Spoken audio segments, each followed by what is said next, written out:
Hello, my name is Savannah Gann, and I conducted research on starch and deflocculation, a further analysis of the effects of Calgon on ancient starch recovery in the Archaeology of Food Laboratory with Dr. Crystal Dozier in the Department of Anthropology at Wichita State University. This research is a continuation of an experiment conducted in 2021 with revised methodology and data collection. The previous study can be found in the 2020-2021 Wichita State University McNair Scholars Program Journal of Research Reports. Next slide. Ancient starch research, the field for which I conducted the following experiment, is the area of archaeology concerned with extracting, identifying, and analyzing starch residues in an archaeological context. While it has had a long history of study in other fields, starch as an archaeological marker developed rapidly only in the late 19th century. Since that time, ancient starch analysis has been applied to numerous studies, including those focused on stone tool function, the emergence of agriculture, the domestication of plants, the evolution of human diets, cultural mobility and movement, as well as land use patterns and vegetation history. These starch-focused research topics and more help us to understand past civilizations and cultures in ways that were previously inaccessible. However, due to the relative newness of the field, modifications are still being made to the methods and standards used within ancient starch research, specifically through experimental studies and the testing of archaeological practices. Next slide. When artifacts or sediment samples are recovered from archaeological sites for the purpose of microbotanical analysis, it is extremely important that the granules be extracted without any alterations or damages. While there are various techniques that may be used to process materials recovered from the fields, the most common extraction technique utilized by ancient starch researchers is deflocculation.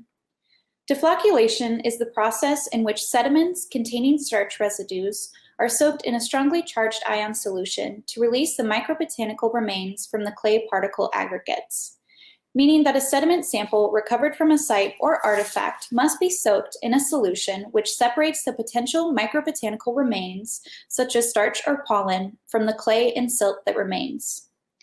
For this particular study, we used Calgon, or sodium hexametaphosphate, a rapid and inexpensive solution commonly used in the deflocculant process.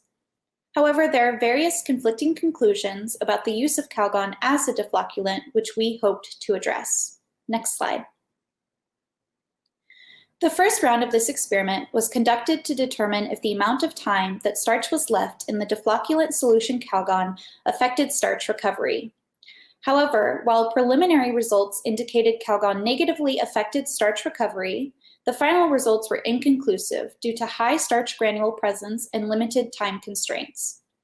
The current experiment was completed as a continuation of the previous study, with the goal of obtaining more conclusive results by creating slide samples with a lower concentration of starch to determine if Calgon truly negatively impacts starch recovery size. Next slide. To conduct this experiment, we first prepared the starch solutions. We began by dissolving 10 lycopodium tablets in a 10% hydrochloric acid solution to use as the control. By centrifuging the lycopodium and hydrochloric acid mixture at 3,300 RPM for 3 minutes, we were able to concentrate the lycopodium spores at the bottom of the test tube. We then decanted or poured out the excess liquid and vortexed the sample to ensure we obtained most of the spores. We continued by measuring out 0.2 grams of common cornstarch with 100 milliliters of a 5% weight by volume Calgon solution. We then mixed the lycopodium with the starch Calgon solution and added 1 milliliter of that mixture to 6 separate test tubes. We added 4 milliliters of distilled water to each sample, creating a solution of 0.0004 grams of starch per 1 milliliter of Calgon. The tubes were then centrifuged at their respective timestamps, the rinse, 10-minute, 30-minute, 1 hour, 2 hour, and 24 hour, and then decanted and vortexed.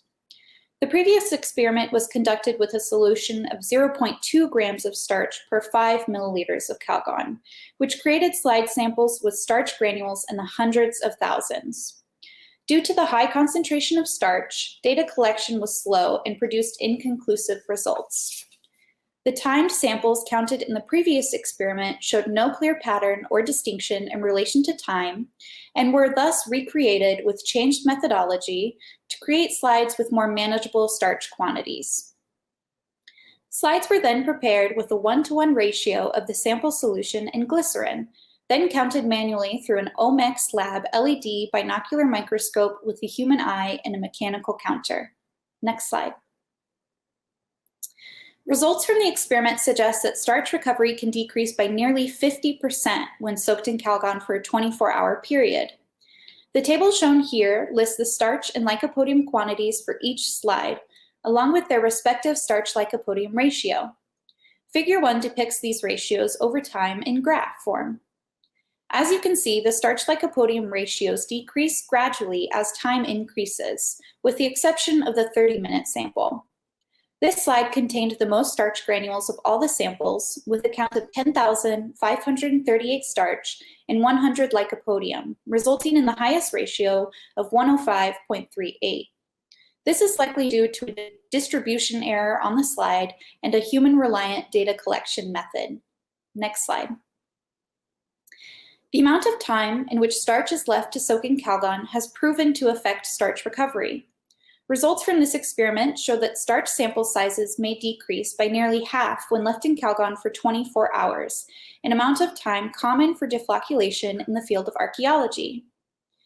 The significant decrease in starch recovery from the rinse to the 60-minute samples suggests that ancient starch researchers, hoping to extract as many starch granules as possible, should soak source materials in Calgon for less than 1 hour. The continual decrease from the 60-minute to the 1,440-minute further suggests that prior deflocculation with Calgon for the standard 24-hour period has harmed starch recovery in previous experiments and studies. Starch density in this experiment was moderately high, with granules unevenly dispersed across slides and counted with the human eye. As such, granule abundance and human error may have impacted data collection. More accurate results may be obtained by counting slides multiple times or creating a more accurate counting system. To further understand the effects of Calgon on starch recovery, additional studies should be conducted with more controlled measures of starch distribution and more efficient data collection methods. Further research should also observe the other starch taxa, such as potato or wheat starches, to test varied reactions of starch to Calgon. Next slide. Deflocculation with Calgon has previously proven to be an inexpensive and efficient way of cleaning specimens recovered from archaeological sites. However, the current experiment results suggest that soaking artifacts or sediment samples in Calgon for 1 hour to 24 hours can significantly reduce starch recovery, implying potential reduction of starch quantity in previous ancient starch research. The previous potential losses of ancient starch samples are incredibly unfortunate, likely having impacted our current understandings of ancient civilizations, food processes, and more in an unfavorable way. To avoid inconclusive or skewed results, ancient starch researchers should soak materials in Calgon for less than 1 hour to extract starch granules efficiently and with minimal damage. Next slide. Listed here are my references, and I am now open for questions. Thank you.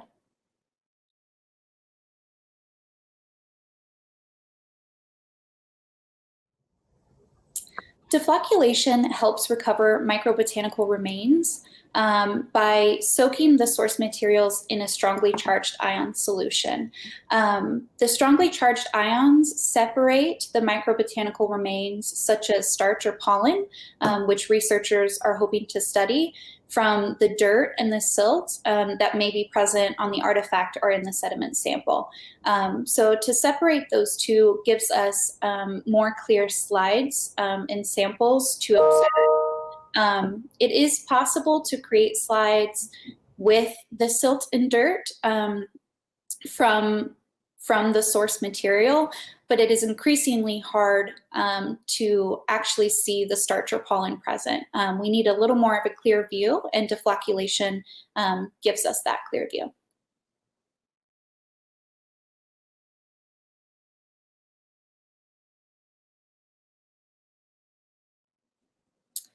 So my experiment results impact previous ancient starch research because it suggests that previous studies have soaked source materials in Calgon for much longer than is beneficial to creating clear slides. My results actually suggest that soaking Calgon in 24 hours, or soaking source materials in Calgon for 24 hours, the time most common in the field of archaeology, has decreased ancient starch samples significantly. So future research should soak source materials for less than 1 hour to obtain as many granules as possible. And future research should look at even soaking for less than 1 hour.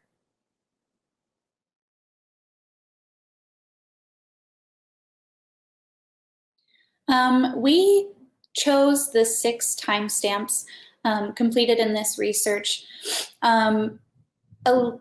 because most source materials are soaked for 24 hours, and we wanted to see if what time period below 24 hours proved to be the most beneficial for soaking starch. So the rinse is the control of it's only been soaked in Calgon for less than 1 minute, and the 24-hour period is the common deflocculation period.